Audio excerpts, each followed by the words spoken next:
Traveller Dilip की एक और रोमांचक वीडियो में आपका स्वागत है। आज की यह वीडियो समर्पित है बिहार के प्रमुख 10 पर्यटन स्थलों के बारे में। साथ ही साथ इस वीडियो के माध्यम से आपको बिहार से जुड़ी कुछ रोचक तथ्य, बिहार का इतिहास, बिहार कैसे पहुँचें, बिहार में कहाँ रुकें एवं प्रमुख पर्यटन स्थलों के बारे में संपूर्ण जानकारी मिलेगी। तो आइए शुरू करते हैं। बिहार भारत का एक ऐसा राज्य है जो अपने समृद्ध विरासत तथा ऐतिहासिक महत्व के लिए काफी प्रसिद्ध है। देश के पूर्वी हिस्से में स्थित यह राज्य झारखंड, पश्चिम बंगाल, उत्तर प्रदेश तथा नेपाल से अपनी सीमाएं साझा करता है। प्राचीन काल में मगध नाम से प्रसिद्ध बिहार अपने गौरवशाली इतिहास को समेटे हुए एक अलग ही पहचान के लिए विश्व विख्यात है। यहाँ पहले मौर्य साम्राज्य, गुप्त तथा मुगल शासकों का शासन था। इस धरती ने देश को बुद्ध और सम्राट अशोक जैसे महान व्यक्तियों से परिचय कराया है। इस राज्य में ऐसे कई सारे पर्यटन स्थल मौजूद हैं जो इतिहास के साथ साथ आज के वर्तमान समय में सामंजस्य को महत्व देते हैं। इसमें मंदिर, गुरुद्वारे, जैन मंदिर, धार्मिक स्थल आदि कई ऐसे स्थान हैं जहां पर आज भी इतिहास के कई प्रमाण मौजूद हैं। तो आइए बिहार के कुछ ऐसे ही प्रमुख पर्यटन स्थलों की जानकारी लेते हैं। नंबर 10, सीतामढ़ी। बिहार की राजधानी पटना से सीतामढ़ी करीब 136 किलोमीटर दूरी पर पड़ता है। सीतामढ़ी बिहार के जाने माने धार्मिक पर्यटक स्थलों में से एक है।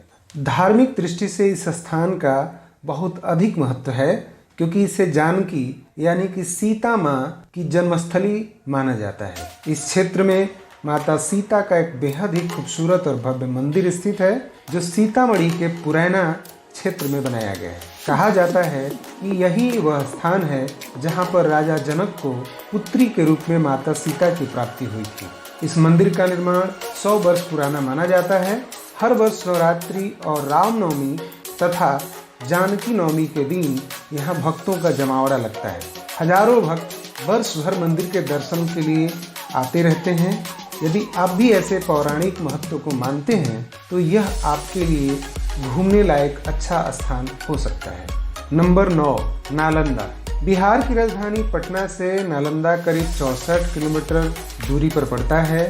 बिहार राज्य के विभिन्न जिलों में नालंदा जिला महत्वपूर्ण पर्यटन स्थलों में से एक है। इस जिले का मुख्यालय बिहार शरीफ है। नालंदा शहर की स्थापना 5वीं शताब्दी में मानी जाती है। इस शहर का नाम संस्कृत भाषा से लिया गया है जिसका अर्थ है ज्ञान देने वाला। इस जिले में प्राचीन रूप से निर्मित नालंदा विश्वविद्यालय पर्यटन स्थल राजगीर और पावापुरी अपने खंडहरों के लिए विश्व प्रसिद्ध हो गए हैं। नालंदा यूनेस्को द्वारा विश्व धरोहर स्थलों की सूची में शामिल किया गया है। नालंदा विश्वविद्यालय के अवशेष अभी भी यहाँ के इतिहास को समेटे हुए हैं। इसी वजह से नालंदा एक पुरातत्व स्थल बन गया है। प्राचीन काल से ही नालंदा शिक्षा का एक मुख्य केंद्र रहा है और यहाँ पर तिब्बत, चीन, टर्की, ग्रीस और ईरान सहित विभिन्न देशों के विद्यार्थी ज्ञान प्राप्त करने के लिए आते थे। यह सबसे पहले बनाया जाने वाला आवासीय विद्यालय है। दरअसल पश्चिम से आए आक्रमणकारियों ने इस स्थान पर हमला करके इस संस्थान को पूरी तरह से तहस-नहस कर दिया था। यह कहा जाता है कि यहाँ का पुस्तकालय लगातार 3 महीनों तक आग में जलता रहा। अब यह विश्वविद्यालय खंडहर में तब्दील हो गया है परंतु आज भी यह अपने गौरवशाली इतिहास को बयां करता है। नंबर 8, वैशाली। बिहार की राजधानी पटना से वैशाली करीब 32 किलोमीटर की दूरी पर स्थित है। यहाँ पर भगवान महावीर स्वामी का जन्म भी हुआ था। महावीर स्वामी के जन्म से पहले यह वैशाली नगर लिक्विड राज्य की राजधानी के रूप में प्रसिद्ध था। यह स्थान एक दृढ़ इतिहास तथा पौराणिक संस्कृति के लिए जाना जाता है। पर्यटन के मामले में अब वैशाली एक बहुत ही आकर्षक नगर बन चुका है जो कई पौराणिक और पुरातात्विक चीजों से लेकर विभिन्न धर्म और संस्कृति को संजोए हुए है। यहाँ पर बुद्ध स्तूप, राज विशाल का घर, वैशाली संग्रहालय, विश्व शांति शिवालय, कुंडलपुर आदि देखने लायक जगहें मिल जाती हैं। इसके अलावा वैशाली महोत्सव यहाँ का मुख्य त्यौहार है जो भगवान महावीर के जन्म दिवस के शुभ अवसर पर मनाया जाता है। यहाँ पर बड़े बड़े खंभे निर्मित हैं जिन पर भगवान बुद्ध के उद्घोष तथा उपदेश रचित हैं। कहा जाता है कि भगवान बुद्ध ने अपने ज्ञान के 100 सालों बाद इस स्थान पर आकर दूसरे बौद्ध परिषद की मेजबानी भी की थी। नंबर 7, बोधगया। बिहार की राजधानी पटना से करीब 110 किलोमीटर की दूरी पर स्थित बोधगया बिहार के प्रसिद्ध जिलों में से एक है, जो कि बौद्ध धर्म के लिए महत्वपूर्ण माना जाता है। दरअसल इस मशहूर स्थान पर करीब 2500 वर्ष पहले भगवान बुद्ध ने कठोर तप किया था। कहा जाता है कि इसी जगह पर एक पीपल के वृक्ष के नीचे 49 दिनों तक तप करने के बाद भगवान बुद्ध को वैशाख महीने की पूर्णमासी को दिव्य ज्ञान की प्राप्ति हुई थी। अब इस पीपल के वृक्ष को बोधि वृक्ष के नाम से भी जाना जाता है। यहाँ पर दुनिया में प्रसिद्ध महाबोधि मंदिर स्थित है। इसका निर्माण राजा अशोक ने करवाया था। इस प्रसिद्ध मंदिर में भगवान गौतम बुद्ध की एक बड़ी मूर्ति का निर्माण भी किया गया है, जहाँ पितृपक्ष के दौरान लोग श्राद्ध करने के लिए आते हैं। यहाँ पर एक आर्कियोलॉजी म्यूजियम भी अवस्थित है, जो पर्यटकों के लिए घूमने लायक एक अच्छा स्थान है। नंबर 6, दरभंगा। बिहार की राजधानी पटना से लगभग 140 किलोमीटर की दूरी पर यह जगह स्थित है। दरभंगा बिहार के प्रसिद्ध पर्यटन स्थलों में से एक है। इसकी दूरी नेपाल से 50 किलोमीटर की है। इसे मुख्य रूप से बिहार की सांस्कृतिक राजधानी कहा जाता है। दरभंगा शहर का नाम 2 शब्दों के मिलने से बना है, द्वार तथा बंगा, जिसमें द्वार का अर्थ है दरवाजा और बंगा का मतलब है बंगाल, यानी कि बंगाल का दरवाजा या प्रवेश द्वार। इस क्षेत्र में विभिन्न मेले विभिन्न मौकों पर आयोजित होते हैं, जिनमें दशहरा मेला, जन्माष्टमी मेला, कार्तिक पूर्णिमा का मेला विशेष रूप से आयोजित की जाती है। इस क्षेत्र के निकट कुशेश्वर स्थान, पक्षी अभयारण्य, दरभंगा किला, श्यामा काली मंदिर, होली रोसरी चर्च, महिनाम महादेव स्थान, चंद्रधारी संग्रहालय, मखदूम बाबा की मजार आदि। यहाँ की मिथिला पेंटिंग पूरे विश्व में प्रसिद्ध है। इस क्षेत्र में मिथिला के पारंपरिक लोक नृत्य शैलियाँ उस समय काफी प्रचलित थी, जो आज भी नटवा नौटंकी, नटवा नाच तथा समाज छाकेवा के रूप में जीवंत है। नंबर 5, शेरशाह सूरी का मकबरा। बिहार की राजधानी पटना से करीब 152 किलोमीटर की दूरी पर यह जगह स्थित है। शेरशाह सूरी का मकबरा बिहार राज्य के सासाराम में स्थित है। यह मकबरा प्राचीन वास्तुकला का एक बेहतरीन उदाहरण के रूप में मशहूर है।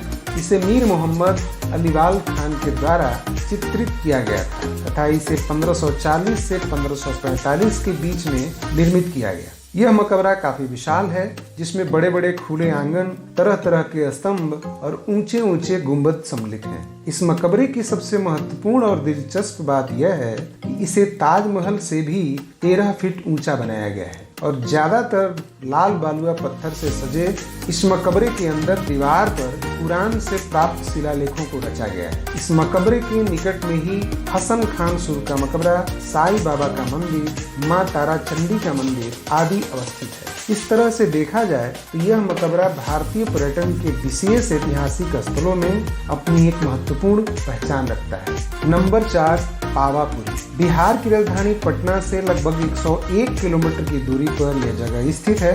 यह क्षेत्र केवल जैन यात्रियों के लिए प्रमुख नहीं है, बल्कि विभिन्न तरह से मनोरंजन के लिए यहाँ आने वाले पर्यटकों के लिए भी एक खूबसूरत स्थान है। जैन लोगों के लिए पावापुरी का महत्व यहाँ के जल मंदिर के कारण है। यहाँ पर स्थित जल मंदिर में भगवान महावीर को 500 ईसा पूर्व निर्वाण की प्राप्ति हुई थी और उन्हें यहीं दफनाया गया था। इस कारण यह मंदिर सभी जैन भक्तों के लिए पूजा का स्थल है। यहाँ पर पर्यटकों के घूमने के लिए भी काफ़ी अलग अलग स्थान हैं, जिनमें वेनसांग मेमोरियल हॉल, ग्रिथाकुटा पिक, घोरा कटोरा झील, सारी पुत्र का स्तूप आदि प्रमुख है। प्राचीन काल में पावापुरी शहर एक प्रसिद्ध क्षेत्र था।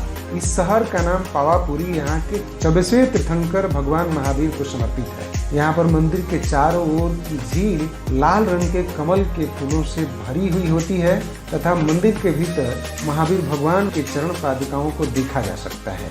नंबर 3, राजगीर। बिहार की राजधानी पटना से करीब 94 किलोमीटर की दूरी पर स्थित है राजगीर। राजगीर का पुराना नाम राजगृह था, जिसका अर्थ होता है राजा का घर। यह क्षेत्र भारत के बिहार राज्य में स्थित है, जो कि मगध क्षेत्र की प्राचीन राजधानी के रूप में विख्यात है। इस क्षेत्र के बारे में पांडवों के समय उपस्थित जरासंध की कहानी में उल्लेख मिलता है। इसके साथ साथ गौतम बुद्ध और भगवान महावीर के समय भी यह नगर काफी प्रसिद्ध था। यह नगर ऊपर से अनेक पहाड़ियों से घिरा हुआ है, जो कि पर्यटकों को मंत्रमुग्ध कर अपनी ओर आकर्षित करता है। पर्यटक स्मारकों से भी यह क्षेत्र भरा पड़ा है, जिनमें आजाद शत्रु का किला, जीव करम उद्यान, स्वर्ण भंडार आदि सम्मिलित है। इसके साथ साथ ब्रह्मकुंड औषधीय गुणों वाले गर्म पानी के झरने के लिए पूरे देश में प्रसिद्ध है। इसके अलावा राजगीर की सप्तपर्णी गुफा भी बौद्ध परिषद के स्थल के रूप में विख्यात है। यहाँ के उत्सवों में राजगीर नृत्य महोत्सव, मकर संक्रांति उत्सव तथा हर 3 साल पर आयोजित होने वाला मलमास मेला प्रमुख है। नंबर 2, वाल्मीकि राष्ट्रीय उद्यान। बिहार की राजधानी पटना से करीब 250 किलोमीटर की दूरी पर यह जगह स्थित है। वाल्मीकि राष्ट्रीय उद्यान बिहार राज्य के पश्चिमी चंपारण में वाल्मीकि नगर में स्थित है। यह उद्यान नेपाल की सीमा के नजदीक बेतिया से करीब 100 किलोमीटर की दूरी पर अवस्थित है। वैसे तो यह छोटा सा कस्बा ही है और यहाँ की आबादी भी कम है, परंतु यह एक ऐसा उद्यान है जहाँ पर अनेक तरह के जीव जंतु पाए जाते हैं। यह क्षेत्र अधिकांशतः वनों से ढका हुआ है। दरअसल यह उद्यान पश्चिम में हिमालय पर्वत से आने वाली गंडक नदी तथा उत्तर में नेपाल के रॉयल चितवन नेशनल पार्क से चारों ओर से घिरा हुआ है। यह उद्यान लगभग 900 गज के क्षेत्र में फैला हुआ है तथा 1990 में इसे निर्मित किया गया था। पूरी तरह से हरियाली होने के कारण यहाँ पर बड़ी संख्या में विभिन्न तरह के जीव जंतु पाए जाते हैं। इन जीव जंतुओं में जंगली बिल्लियाँ, जंगली कुत्ते, राइनोसेरस, बाघ, भेड़िए, चीते, अजगर, हिरन, स्लॉथ डियर, सांभर, नीलगाय, हाइना तथा बिफोल पाए जाते हैं। कभी कभी चितवन से वाल्मीकि नगर तक भारतीय भैंसे भी पहुंच जाते हैं। आप यदि प्रकृति प्रेमी हैं और पशु पंछियों में विशेष रुचि रखते हैं तो यहाँ आप आकर निराश नहीं होंगे। Number 1, Naulakha palace. बिहार की राजधानी पटना से करीब 173 किलोमीटर की दूरी पर यह जगह अवस्थित है। नौलखा पैलेस बिहार राज्य के मधुबनी जिले में बना हुआ एक महल है। यह महल 17वीं शताब्दी में बनाया गया था। इसकी खासियत यह है कि यह 9 लाख चांदी के सिक्कों से बनाया गया है। इस अनमोल तथा अद्भुत सांस्कृतिक धरोहर का निर्माण करने वाले राजा रामेश्वर सिंह एक समय में दरभंगा के राजा हुआ करते थे। वह मां काली के बहुत बड़े भक्त थे, इसलिए उन्होंने इस महल के सामने मां काली का एक मंदिर भी बनवाया था, जो अब भी महल के सामने स्थित है। इस महल के ठीक सामने की ओर एक तालाब भी है। कहा जाता है कि महारानी के लिए इसी तालाब का पानी आता था। इन सब के अलावा यहाँ पर स्थित मंदिर परिसर में विभिन्न तरह के मंदिर स्थापित किए गए हैं। इस भव्य महल को देखने हजारों की संख्या में पर्यटक यहाँ आते हैं और इस सांस्कृतिक धरोहर के बारे में अनेक तरह की जानकारियाँ लेते हैं। इन स्थानों के अलावा बिहार में बुद्धा स्मृति पार्क, बराबर गुफाएं, संजय गांधी जैविक उद्यान, बिहार म्यूजियम, पाटन देवी, मंगला गौरी मंदिर आदि प्रसिद्ध स्थान हैं, जो पर्यटकों को बेहतरीन अनुभव से रूबरू करवाते हैं। बिहार की राजधानी पटना कैसे पहुँचे? बिहार की यात्रा करने के लिए आप परिवहन के किसी भी मार्ग का इस्तेमाल कर सकते हैं। यदि आप हवाई जहाज मार्ग से बिहार की यात्रा पर जाना चाहते हैं तो आसानी से इसे पूरा कर सकते हैं। बिहार के प्रमुख हवाई अड्डों में मुंगेर एयरपोर्ट, गया इंटरनेशनल एयरपोर्ट, जोगबनी एयरपोर्ट तथा मुजफ्फरपुर एयरपोर्ट शामिल है, जहाँ से आप बिहार पहुँच सकते हैं और बिहार के प्रमुख पर्यटन स्थलों को देख सकते हैं। ट्रेन के द्वारा सफर। यदि आप ट्रेन से बिहार का सफर करना चाहते हैं तो यहाँ पर कई रेलवे स्टेशन हैं जो राज्य के प्रमुख शहरों को एक दूसरे से जोड़ते हैं। आप अपनी मंजिल के अनुसार अपने रेलवे स्टेशन को चुन सकते हैं और बिहार की राजधानी पटना पहुँच सकते हैं। बस के द्वारा सफर। यदि आप सड़क मार्ग से बिहार आना चाहते हैं तो बस से भी जा सकते हैं। बिहार अच्छी तरह से सड़क के जरिए देश के विभिन्न राज्यों और शहरों से संपर्क में है। बिहार के लगभग सभी शहरों के लिए आसानी से लग्जरी बसों की सुविधा मिल जाती है। बिहार की राजधानी पटना में कहाँ रुके? आपको बता दें कि पटना रेलवे स्टेशन के आसपास 2 किलोमीटर के क्षेत्र में करीब 100 से ज़्यादा होटल और गेस्ट हाउस मौजूद है, जहां यात्रियों के रुकने की बेहतर सुविधा मिल जाती है। आप अपने बजट और सुविधा के अनुसार इन होटलों में रुक सकते हैं। आप चाहें तो यहाँ रुकने के लिए पहले से ऑनलाइन बुकिंग भी करा सकते हैं। तो आज की इस वीडियो में बस इतना ही। मुझे उम्मीद है कि आप लोगों को ये वीडियो पसंद आई होगी। अगर आपको वीडियो पसंद आई हो तो इसे लाइक करें और कमेंट करके बताएं कि आपको वीडियो कैसी लगी। इसे ज़्यादा से ज़्यादा शेयर करें। चैनल को सब्सक्राइब करके बेल आइकन को ज़रूर दबाएं ताकि आप मेरी कोई भी वीडियो मिस न कर पाएँ। मैं आपसे मिलूँगा अगली वीडियो में, तब तक अपना